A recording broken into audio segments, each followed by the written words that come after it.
Here's your wrestling news for May 31st, 2021. And your headlines for today include: Mark Henry signs with AEW. Former WWE superstars spotted backstage at AEW Double or Nothing. AEW reportedly signs 3 stars. AEW books bull rope match and more for next Dynamite. Multiple-time WWE champion wanted Mick Foley to take stuntman comment personally. Jim Cornette compares Tony Khan's promo to a Make-A-Wish kid. Pat McAfee called out by Miles Teller for joking about his recent assault. Shingo Takagi vs. Kazuchika Okada confirmed for the vacant IWGP World Heavyweight Championship at Dominion. 2 new matches announced for Monday's WWE Raw. WWE fans create viral trend for WWE star to get SmackDown debut. Kane drops epic commercial for new pro wrestling school, and more. We're starting today with AEW, as last night's Double or Nothing saw WWE Hall of Famer Mark Henry debut for the company. Shortly before the Stadium Stampede main event, Tony Schiavone hit the ring to promote AEW Rampage, which will premiere on TNT on August 13th, and said the show will have a special analyst, the world's strongest man, Mark Henry. Henry, who will also be a coach for AEW, retired following WrestleMania 33 in 2017, but has recently spoken openly about his desire to wrestle again, though that match, if it happens, won't be in WWE. It's unclear why exactly Henry made the jump, but fans will have to wait until this Friday's edition of Dynamite to hear the former World Heavyweight Champion explain his actions. Henry wasn't the only former WWE name to debut at Double or Nothing, as the final spot in the Casino Battle Royal was filled by a former superstar. When the Joker card was drawn mid-match, Lio Rush appeared, much to the delight of a packed Daily's Place, who gave him a Leo chant as he worked. The former Cruiserweight champion didn't win, as he was eliminated by the heel Private Party, which earned a ton of boos from the crowd. Though fans were expecting someone like Bryan Danielson or Andrade, Rush received a huge reaction at Double or Nothing and will make a fine addition to the AEW roster, possibly in the TNT title picture if a contract is finalized. It was in Double or Nothing's main event that Shawn Spears performed in the Stadium Stampede, and the former Tye Dillinger brought someone pretty important with him. Whilst FaceTiming a fan who happened to be at Double or Nothing, Spears' wife Cassie Lee could be seen backstage, aka former WWE superstar Peyton Royce. Lee was one of several releases on April 15th this year, and judging by the fact that she was eating, probably wasn't expecting to be photographed at the time. On their new podcast, Off Her Chops, both Cassie and Jessie McKay, aka Billie Kay, discussed both AEW and Impact as their new possible companies to work in, and have said that AEW is a viable option as they feel they can bring a lot to the company's women's division. It'll be very interesting to see where the Iconics go next when their 90-day non-compete clauses expire, but one thing we know for sure is that the team will be going together.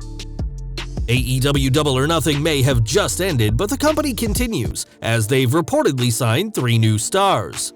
According to PW Insider, AEW have signed Mark Sterling to a contract, who appeared as MJF's lawyer during his feud with Jon Moxley earlier this year. It's also been reported that AEW have signed Bear Country, the tag team of Bear Boulder and Bear Bronson, who have appeared in AEW since December and competed in Revolution's Casino Tag Team Battle Royal. As revealed by Cody Rhodes last year, it's likely that Bear Country and Sterling were working under what's called a Tier 0 contract, meaning a pay-per-appearance deal, but now AEW have long-term plans for all 3 wrestlers. With Double or Nothing in the history books, the company is already looking to their next event, as a huge match has been confirmed for this week's Dynamite. On Dynamite, which will be on Friday, Dustin Rhodes and Nick Comoroto will compete in a bull rope match after the 2 threw down during last night's Casino Battle Royale. Neither man won the match, as that accolade went to Jungle Boy, but now the pair can settle the score in what could be a very bloody match. This Friday's Dynamite will also see new AEW Women's World Champion Britt Baker celebrate her title win, Cody Rhodes and Lee Johnson face QT Marshall and Anthony Ogogo, and the Young Bucks face Pac and Penta El Cero Miedo in a jam-packed post-Double or Nothing edition of Dynamite. Throughout his legendary career, Mick Foley's body received a lot of punishment, though not everyone was amazed at Foley's hardcore antics. In his book, To Be the Man, Ric Flair called Foley a glorified stuntman, which really rubbed Foley the wrong way, a reaction the Nature Boy was counting on. Speaking on AEW's biography of Foley this week, Flair discussed his infamous diss, saying, "When I wrote my book and said, 'You're a 300-pound stuntman,' I wanted him to take it personally.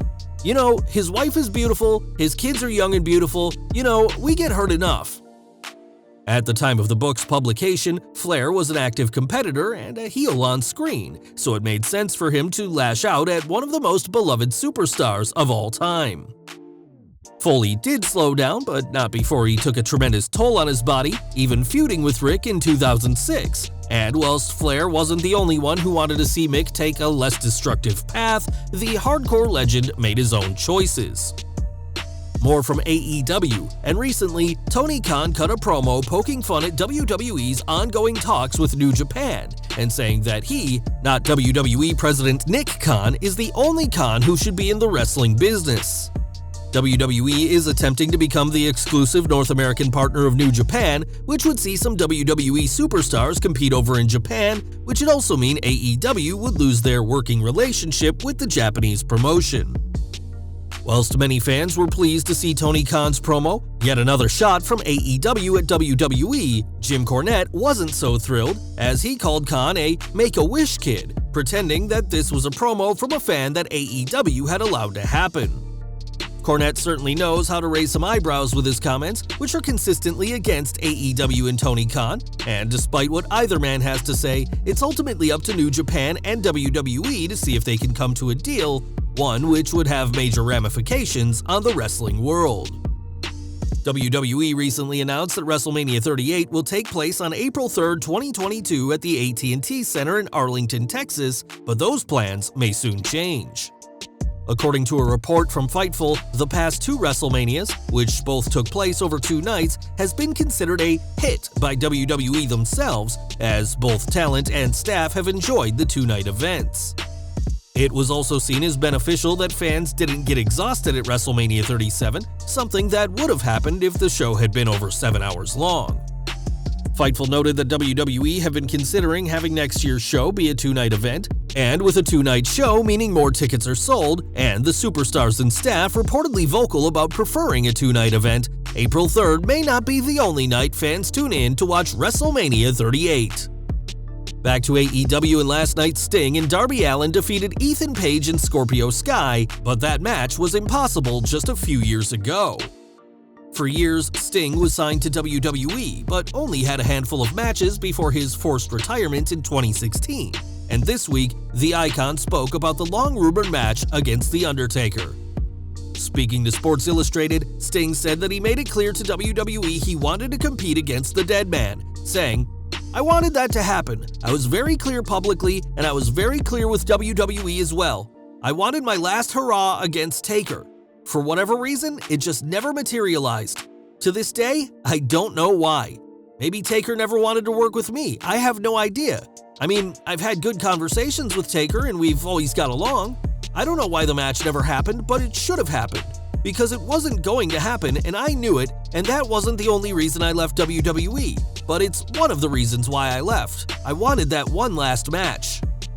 Sting wanted that match with the Dead Man to happen, which is impossible given that The Undertaker is retired now, and both are in different companies, and perhaps we'd never have seen the Stinger in AEW had WWE given him what he wanted.